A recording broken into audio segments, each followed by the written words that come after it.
네, 추석 풍경이 과거와는 무척 많이 달라졌습니다만은 그래도 아직도 적지 않은 여성들에게는 즐겁지만은 않은 시간이기도 합니다. 네, 달라지고 있는 제사 문화, 고려대 민족문화연구원 박존청 교수와 함께 이야기 나눠보겠습니다. 어서 오십시오. 안녕하십니까. 안녕하세요. 교수님도 그 집에서 차례를 지내시나요? 예. 오늘 아침에 하고 오셨군요. 예. 차례하고 제사하고 어떻게 다른지부터 좀 설명을 좀 해주시죠. 차례는 모든 격식을 다 갖추어서 하는 제사와는 달리 간단하게 제물을 올리는 약식 의례입니다. 차례가 제사하고 다른 점이 좀 있는데요. 차례는 그 제사들 드리는 시간이 오전인 반면에 제사는 한밤중 자정에 드리고요. 또 제사는 모든 격식을 다 갖춰서 하다 보니까 초원, 아헌, 종원이라고 하는 세 번에 걸쳐서 그 술잔을 올리는 의식을 하는 반면에 차례는 충문 없이 한 번만 제사 드리는 그런 차이가 있습니다. 네, 차례를 지낼 때 남자들은 남자들만 절을 하게 한다든가 여자들은 네. 치마만 입게 하는 집이 있지 않습니까? 예. 이렇게 예전과 달라진 문화 어떤 것들이 있습니까? 그 제사에서는 원래 남성과 여성이 함께 참여를 해서 제물도 마련하고 제사도 준비하고 했습니다만 차례에서는 보통 약식 의례이기 때문에 여성들이 절을 안 하는 데서 그 비롯된 그 부분입니다. 하지만 요새는 자녀들도 많이 낳지 않고 또 딸만 있는 가정도 있기 때문에 그 예전에 적장자만 하던 그 제사를 둘째 이하의 아들들이 한다거나 아니면 서로 돌아가면서 제사를 드리는 윤회봉사를 한다거나 또는 딸들이 어쩔 수 없이 제사를 모셔야 되는 그런 불가피한 상황에 처하기도 합니다. 그래서 제사 문화가 그 조선시대하고는 많이 달라지고 있습니다. 네. 뭐 여러 가지 면에서 과거 전통대로 하는 가정이 이제 그다지 많지 않고 어떤 식으로건 간소화되거나 변형되거나 했는데 어떤 식으로 바뀌고 있는지 하고요. 교수님은 그걸 어떻게 보시는지. 네.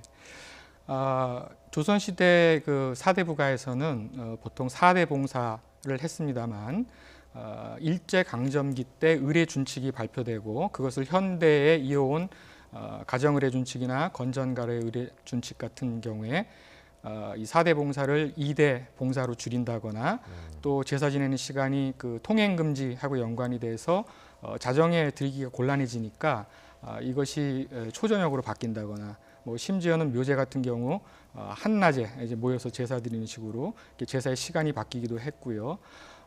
또 제사 지리는 종류도 많이 줄어들었습니다. 예전에는 계절마다 드리는 사시례나 아니면 초하루나 보름마다 매달 드리던 상막례 같은 경우도 했었는데 요새는 그런 거 다 생략이 되고 주로 그 기일날 드리는 기제사라든가 아니면은 저 무덤에서 하는 그 묘제 중심으로 많이 축소가 되고 있습니다.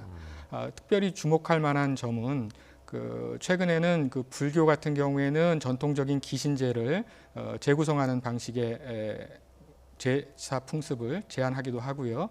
그다음에 천주교 같은 경우에는 전통적인 제사 중에서 교리적으로 문제되는 부분을 생략하거나 변형시킨 방식의 제사를 허용하기도 합니다. 이에 비해 그 개신교 같은 경우에는 제사를 거부한다고 생각하는 분들이 많은데 추모 예배를 드립니다. 이거는 전 세계에서 한국만이 갖고 있는 그런 특징이죠. 그 효를 조상에 대한 효를 생각하고 또 실천한다는 면에서는 모두 같습니다. 네, 제사의 형태가 이렇게 많이 다양해졌는데 그렇다면 처음에 제사가 어디에서 어떻게 시작된 겁니까? 우리가 지금 그 지내고 있는 제사의 전형적인 형태는 조선 후기에 확산이 되었던 주자가래를 받아들여서 실천하는 그런 형태입니다만 그 이전에 그러니까 고대부터도 조상에 대한 천신이라고 해서 제철 음식을 올리거나 조상을 생각하는 그런 의식들이 있었습니다. 그래서 전래적인 방식하고 중국에서 들어온 유교적인 방식이 적절히 섞여가지고 현재의 제사 문화를 이루어온 것입니다. 또 특별히 조선 상황에 맞게 새롭게 창출이 된 부분도 있습니다. 예컨대 주자가래 같은 경우에는 그 사시제를 중심으로 합니다만 조선의 풍습에서는 묘제를 중심으로 한다거나 기일제를 중심으로 한다거나 하는 그런 부분이 있고요. 주자가래에서 내제라고 해서 부모께 드리는 그 제사가 생신제로 대체되는 현상 같은 것도 볼 수 있습니다. 네. 그러니까 전통적으로는 뭐 시조제, 선조제도 있고 지금 말씀하신 예. 예제도 있고 여러 가지가 있던데 이거 나오신 김에 좀 설명을 해주시죠. 예, 예. 그 제사는 계절의 변화하고 연동되는 경우가 많습니다. 시조제 같은 경우는 우리 출발이 시조를 거쳐서 선조를 거쳐서 부모님을 거쳐서 나에게까지 이릅니다. 이것을 계절의 변화에 그대로 맞춰서 예컨대 동지가 시간의 출발이기 때문에 그때는 시조제를 드리고 그 다음에 입춘 봄에 그 소생하는 기운을 맞아서는 그 5대 이상의 선조들에게 제사를 드리고 가을에 결실을 맺는 그 계절을 맞이해서는 부모님 생각이 나기 때문에 그 예제라고 하는 부모님에 대한 제사를 드리지요. 예. 그리고 또 우리나라 절사, 세일사 이거 뭐죠? 예. 세일사 같은 경우는 5대 이상의 그 조상을 함께 그 무덤에서 이렇게 제사를 드리는 겁니다. 보통 시제라고 많이 알려져 있죠. 예, 근데 여기 아까 얘기했던 묘제 형태입니다. 예, 절사는 명절에 지내는 차례. 예. 네, 이렇게 제사가 다양한데요. 사실 요즘은 1년에 뭐 한두 번으로 묶어서 지내기도 하지 않습니까? 그러면 뭐 예. 불효가 아닌가 이런 의견도 있는데 여기에 대해서는 어떻게 생각하십니까?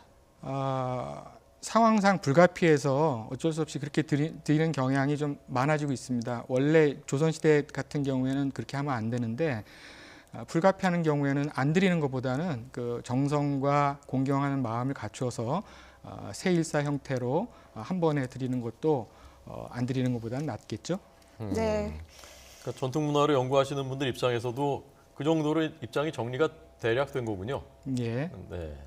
그 음식은 어떻습니까? 음식을 과거처럼 뭐 홍동백선이 뭐 해서 다 있지 않습니까? 그 예. 규칙이 그렇게 다 해야 되는 겁니까? 아니면 간소화해서 해도 된다고 보십니까? 차례는 그 술이나 차 또는 과일이나 포 정도만 갖추어서 간략하게 지내도 됩니다. 하지만 제사 같은 경우는 격식대로 하는 경우가 이제 많은데요. 지금 물어보신 것처럼 그 홍동백서라든가 아니면 조유리시라든가 하는 것들이 이제 논쟁이 많이 되어 왔습니다. 이것은 특정한 예서 또는 특정한 가문 지역에 따라서 다 다른데 그 중에 일부가 지금 우리가 알고 있는 대로 이렇게 확산돼서 퍼진 것입니다. 주자가래 같은 경우에는 명문으로서 아주 명확한 규정으로서 규정되어 있지는 않습니다. 예컨대 그 홍동백서 그거는 과일을 차려놓는다고만 이렇게 되어 있는 것이지 홍동백서 같이는 이렇게 명문의 규정은 없습니다. 그냥 정성껏 그 계절에 맞는 제철 음식 또는 그 지방에서 나는 특산물들을 갖추어서 정성껏 제사를 지내면 되는 겁니다. 네, 음식 얘기가 나와서 그런데요. 사실 이 제사가 끝나고 아이들이 먹을 수 있는 뭐 피자나 치킨 같은 것을 올리는 경우도 있는데 이건 뭐 괜찮습니까? 요새 그 뭐 파인애플이라든지 피자라든지 많이 이제 올리는데요. 만약에 제사 문화가 유럽이나 미국에서 시작이 됐다고 하면 아마 우리처럼 밥이라든지 뭐 이런 식의 과일 이런 걸 올리는 것이 아니라 피자라든가 스테이크 같은 거를 올리지 않았겠습니까? 그분들의 그 일상 음식인 것이죠.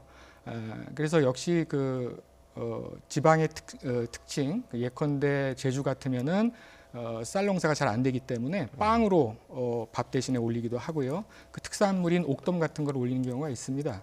그래서 제철 음식, 특산물 그리고 우리가 일상적으로 먹는 음식들을 적절하게 올리면 좋을 것 같습니다. 예.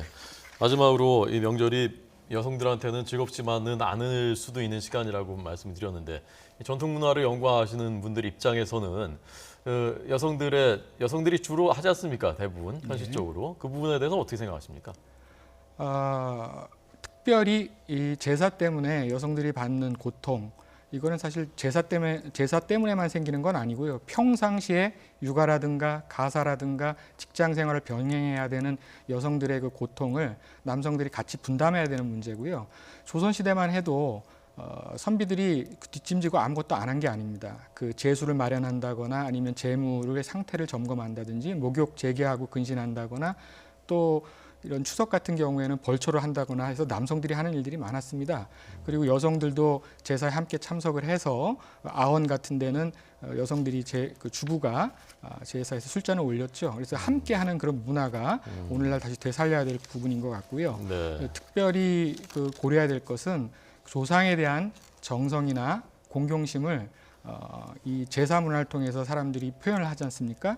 그럼 그 공경과 정성심을 가지고 타인을 섬기고 그 그런 가치를 사회적으로 확산한다면 이 제사가 단순히 제사로 끝나는 것이 아니라 보다 좋은 사회를 위한 밑거름이 될 수도 있겠습니다. 예.